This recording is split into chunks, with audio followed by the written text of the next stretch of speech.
আসসালামু আলাইকুম viewers, unique blog ভিডিওতে আপনাদের সকলকে স্বাগতম। তো আপনারা এতক্ষণে থাম্বনেল ও টাইটেল দেখে বুঝে গিয়েছেন যে আজকে কি বিষয়ে ভিডিও হতে চলছে। তো চলেন আমরা বেশি দেরি না করে সরাসরি ভিডিওতে চলে যাই।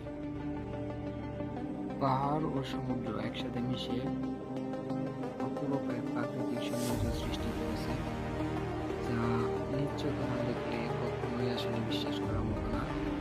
তো আপনারা দেখুন যে পাহাড় ও সমুদ্র একসাথে মিশ্রিত হয়ে কি সুন্দর এক